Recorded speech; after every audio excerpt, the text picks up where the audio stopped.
Hi, I'm here with the Mass readings for Wednesday, November 4th, 2020. Today we celebrate the memorial of St. Charles Borromeo, Bishop, a reading from the letter of St. Paul to the Philippians.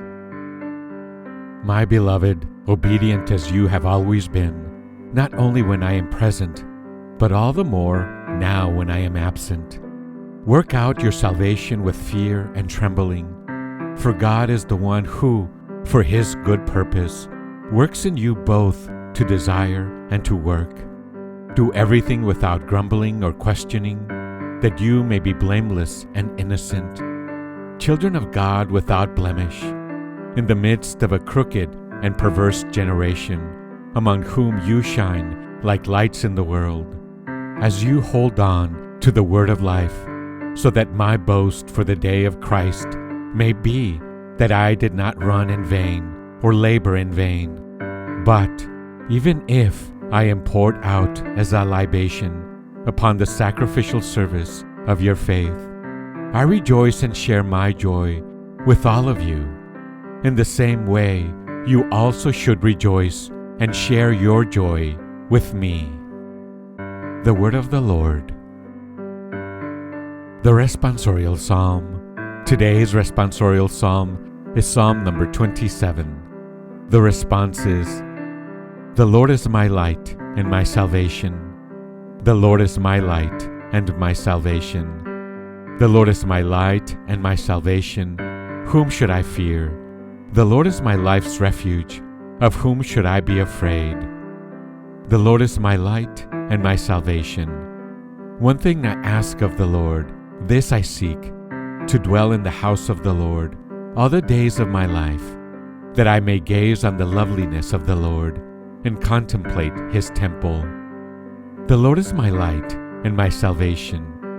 I believe that I shall see the bounty of the Lord in the land of the living. Wait for the Lord with courage. Be stout-hearted and wait for the Lord. The Lord is my light and my salvation. The Lord is my light and my salvation. A reading from the Holy Gospel according to St. Luke, chapter 14, verse 25 to 33. Great crowds were traveling with Jesus, and he turned and addressed them. If anyone comes to me without hating his father and mother, wife and children, brothers and sisters, and even his own life, he cannot be my disciple. Whoever does not carry his own cross and come after me cannot be my disciple.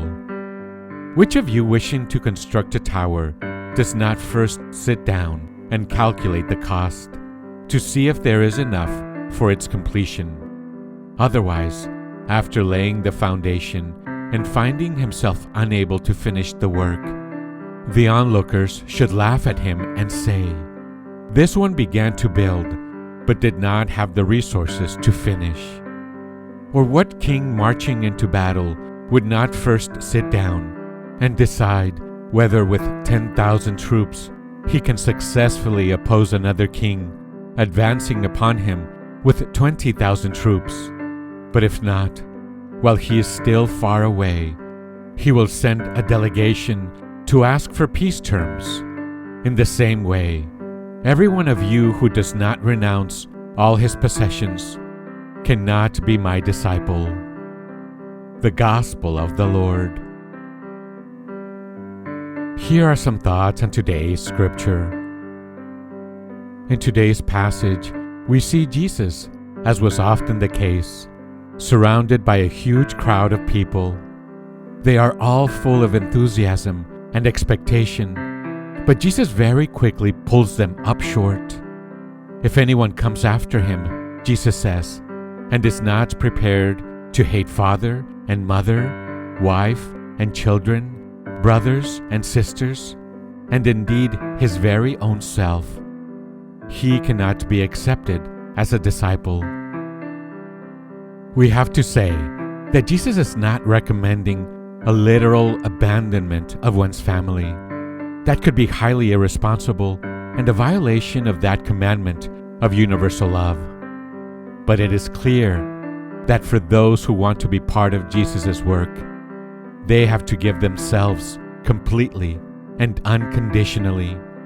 And where there is a choice between the clear call of the gospel and personal attachments, they have to let go of the latter. To be a disciple of Jesus means being absolutely free.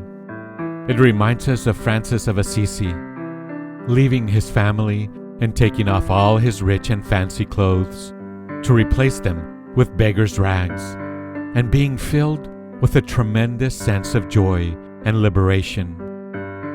Ask yourself, do I want to be a disciple of Jesus?